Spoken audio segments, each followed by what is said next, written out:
আমার আল্লাহ বলেন, হে পৃথিবীর মানুষ, হে আমার বান্দারা, তোমরা দুনিয়ার মধ্যে গিয়েছো, আমি তোমাদেরকে দুনিয়ার মধ্যে পাঠাইলাম।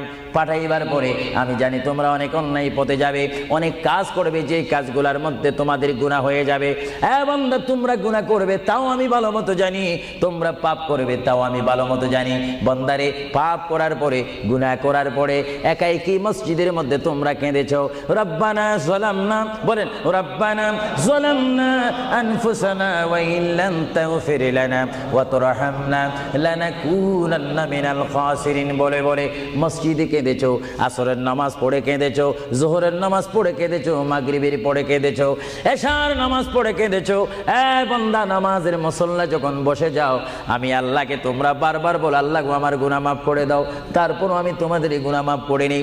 তারপরও তোমরা নিশি রাত্রে, মানুষ যখন ঘুমে যায়, তোমার বিবি যখন ঘুম যায়, তোমার ছেলে যখন ঘুম যায়, তুমি নিশি রাত্রে ঠান্ডা পানি দিয়ে ওযু বানিয়ে নামাজের মুসল্লায় বসে তুমি আবার যখন ডাক দাও, রব্বুল আলামিন, পৃথিবীর কোনো মানুষ আমার গুনাহ সম্পর্কে জানে না, তুমি আমার গুনাহ সম্পর্কে জানো। আমি এমন গুনাহ করেছি আমার বিবি জানে না, বিবি গুনাহ করেছে আমি জানি না। আল্লাহ, তুমি সব কিচ্ছু জানো। হে আমার প্রভু, তুমি আমাকে মাফ করে দাও।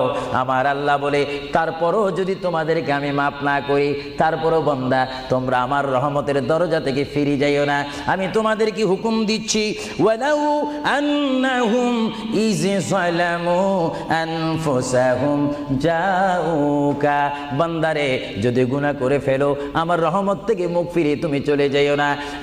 বান্দা, আকাশ পরিমাণ যদি গুনাহ করো, পাতাল পরিমাণ যদি গুনাহ করো, সাগরের পানি পরিমাণ যদি গুনাহ করো, পাহাড় তুলনায় যদি তুমি গুনাহ করো, আমার দরবার থেকে তুমি নিরাশ হইও না।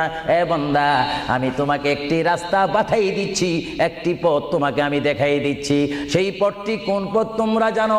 ওয়ালাউ আন্নাহুম ইয যালামু আনফুসাহুম জাউকা, বান্দারে, যখন তোমরা বরবাদ হয়ে যাবে, তখন তোমাদেরকে একটা পথ আমি তোমাদেরকে দেখাই দিলাম।